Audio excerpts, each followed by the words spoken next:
So, Oh, yes. sorry, sorry to break train of thought, but hmm, I don't know. Have I don't have trains of thought. I just have like little ladybugs that and then they fly away. But go ahead. something that's really been coming to mind lately for me at least, and I feel like it's relevant to the rest of the group too, is the poem you wrote a long time ago about the Dzogchen practitioner, the awareness practitioner, cleaning out the cave of the mind Oh, yes. and and setting a fire and burning the vines of delusion. But I don't know. Oh, yes. Wow. I went pretty deep on that metaphor in that poem. That's right. Like even at the beginning of the cave, there are all the flowers and everything, and that's the Dharma when it first entices you, right? With all the mantras and tankas and offerings and everything. Then you go into the cave and it starts to get a little scary, right? And the vines of your own thoughts and emotions, and you start to burn them away with awareness, and the whole cave itself burns down too, crumbles. I think that's how it went, right? That was a while ago. No, I was gonna say I would love to hear you read it and comment on it for people. But I have it written down somewhere. I can send it to you. That would be great because Tank destroyed my last laptop with a lot of Oh, that stuff on it. He hit it oh. with his tail so many times, the screen, while it's just sitting right here. He Yeah. just his tail is so strong that it would whip the freaking screen until it um, just busted. I feel obligated to mention though, make sure you keep the hard drive because if the hard drive isn't damaged, it can maybe be recovered. Because I know you had drawings and stuff too. So Yeah, I got the hard drive, so hopefully okay. preserve some of that. But thank you for mentioning that and reminding. I totally forgotten about that poem. Yeah. Okay, very nice. I think the poem sounds better than our explanation of it that we just gave. Maybe if you can find it, you can Yeah, read it it's so as a beautiful. little surprise during our Longchimpa here. Give me a minute. All right. So I think many of you know Longchimpa is a primary source in Dzogchen, considered accomplished yogi, and his works were pretty vast in what he ended up sort of publishing. All right, so we'll get into the way of abiding here, and we're still on the part with explaining pure presence, explaining,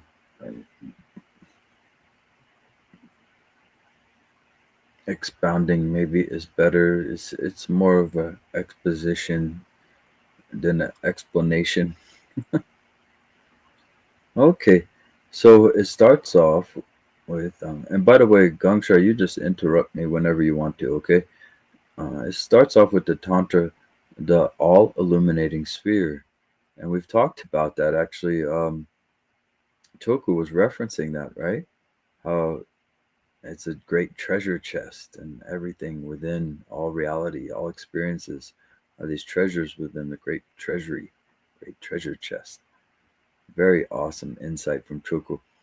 I think he's got a book or two underneath him if he can find the time, maybe between being a daddy. It would be really cool to hear more of your mind, Choku. You got some really awesome insights going. So anyway, the all illuminate sphere. Anybody know any other words for that? Any synonyms for that? Even Sanskrit words. The Dharma Dhatu, right? Dharmata Dhatu. The all illuminating sphere, the basic space of phenomena. So all of reality, phenomenon and noumenon, if you want to talk about the unseen, the unsensed. So it says the ultimate meaning of that which is unceasing and ineffable by nature.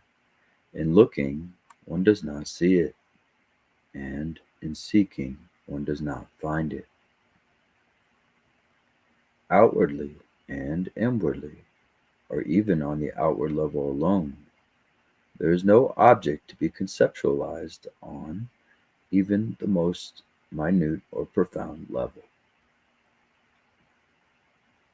So that means if you want your truth, if you want your revelation, you won't get it from analyzing objects, conceptualizing, and existentializing. You'll get it through natural, direct seeing within awareness. By releasing conditioning, then we have left over this pure cognizance and a kind of revelation called wisdom mind, Yeshi or Shara, Rigpa, Vidya. Yes, Gangshar. Actually have a whole PDF document. I think there's 22 poems in here of yours. Wow, thanks, This man. actually isn't the first one. The first one is a poetic rebuke of the poetry ban on the Dzogchen subreddit.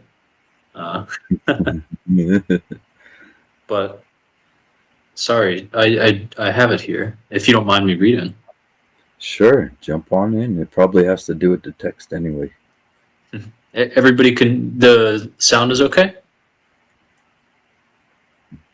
I will enunciate too. Yes.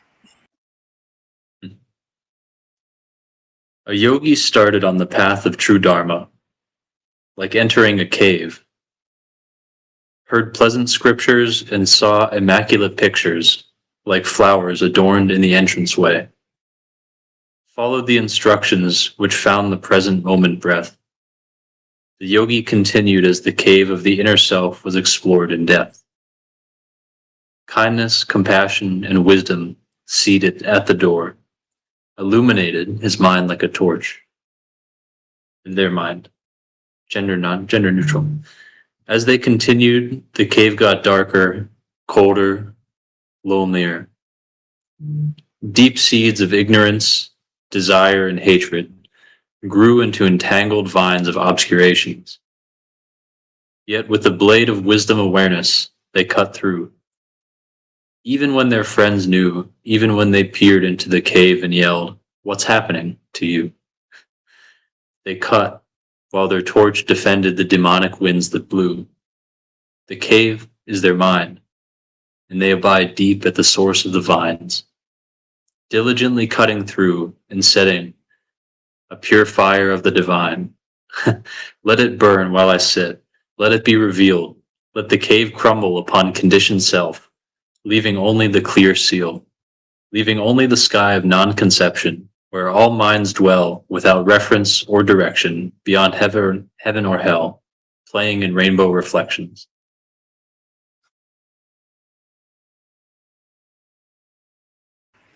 The delivery was all wrong, but nice.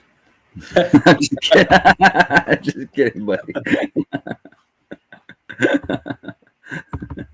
Yeah, I mean, like, sometimes, I mean, you kind of did like limericks too, so.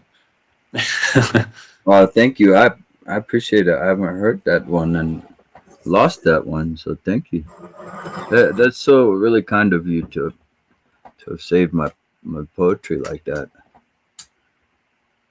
Yeah. Well, at the time, I didn't know whether you would die or not, so I tried to get it in case you disappeared. Always a possibility. Yeah. For all of us. Yeah. Well, thanks so much. I appreciate that.